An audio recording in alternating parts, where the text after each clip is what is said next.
इस्लाम की रोशन तारीख में एक वाकया ऐसा भी है जो तौहीद, यकीन और अल्लाह पर तवक्कुल की बुलंद मिसाल बनकर आज तक दिलों को रोशन करता है।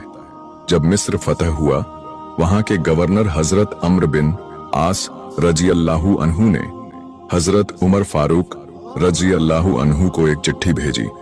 उसमें लिखा, नील दरिया सूख गया है।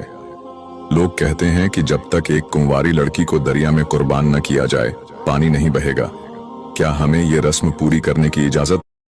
हजरत उमर रजी अल्लाहु अन्हु को यह सुनकर बहुत अफसोस हुआ। उन्होंने इस गलत अकीदे को खत्म करने के लिए एक खत लिखा और हुक्म दिया कि उसे दरिया में डाल दिया जाए। खत में लिखा था, यह खत अल्लाह के बंदे उमर इब्न अल खत्ताब की तरफ से है। ऐ नील, अगर तू अपनी मर्जी से बहता है तो रुक जा, लेकिन अगर तू अल्लाह के हुक्म से बहता है तो हम दुआ करते हैं कि अल्लाह तुझे फिर से बहने का हुक्म दे। जैसे ही यह खत दरिया में डाला गया, अल्लाह के हुक्म से दरियाए नील पूरी रफ्तार से तेजी से बहने लगा।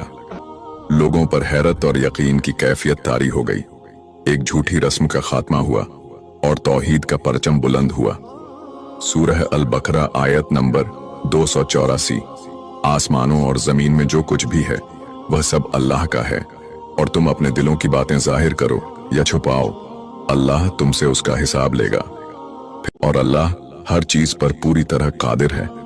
रसूलुल्लाह ने फरमाया, अगर तुम अल्लाह पर सच्चा भरोसा रखो तो वो तुम्हें वैसे ही रिजक देगा जैसे परिंदों को देता है। सुबह खाली पेट निकलते हैं और शाम को पेट भरकर लौटते हैं।